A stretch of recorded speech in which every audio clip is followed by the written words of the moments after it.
Hoy vamos a estudiar juntos sobre la revolución en la prehistoria. Sí, se conoce también como revolución agrícola o revolución del Neolítico. ¿Cuándo sucede esto? Hace aproximadamente 10.000 años atrás, estos cambios que se producen es sobre todo en la forma de vida de la gente.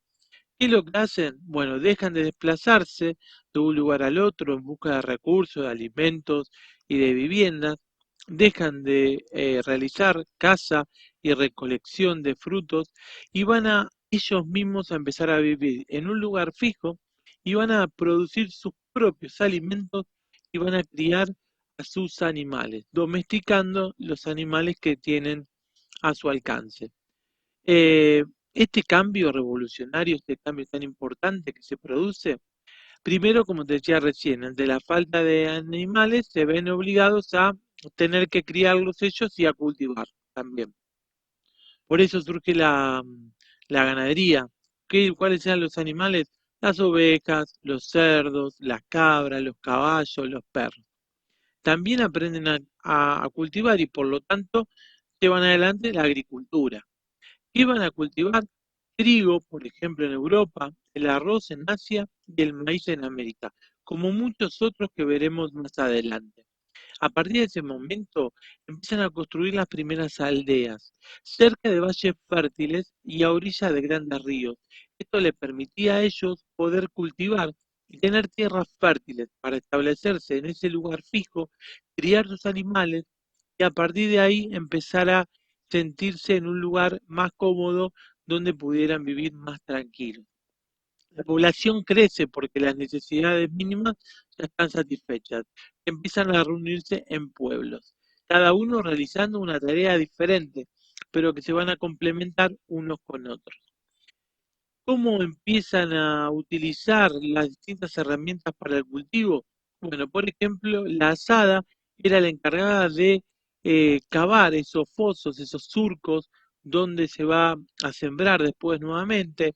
En cambio, la hoz también se usaba a la hora de cortar tallos de plantas y de cultivar. Y también se utilizaba el molino de mano. ¿Qué significa esto? Que una vez obtenido el trigo u otros cereales que se habían cosechado, eso se molía para, por ejemplo, hacer harinas y con esa harina más adelante poder hacer panes. Un elemento muy importante fue el arado.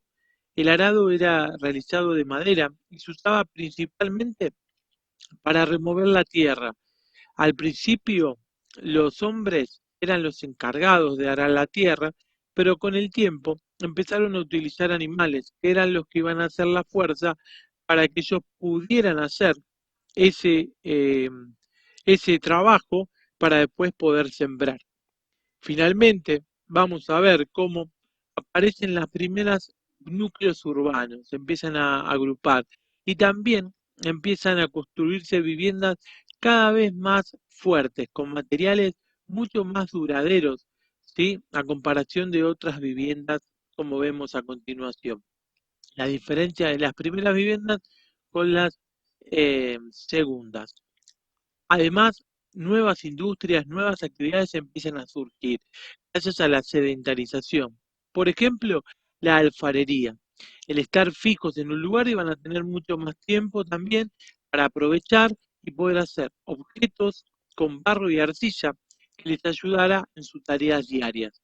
Otras cosas que hacían era con la fabricación de cestas, ¿sí? También para hacer recipientes que le permitieran trabajar, almacenar, transportar cereales o lo que necesiten. También un invento muy importante fue el telar. ¿Qué les permitió el telar? Bueno, precisamente realizar sus primeros tejidos.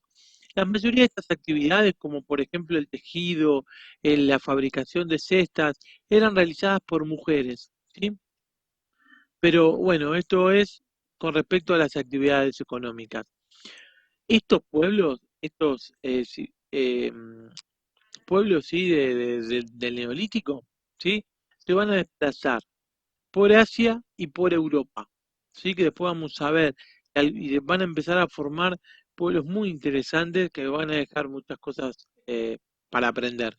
Finalmente, lo que se empieza a trabajar son los metales y surge la metalurgia.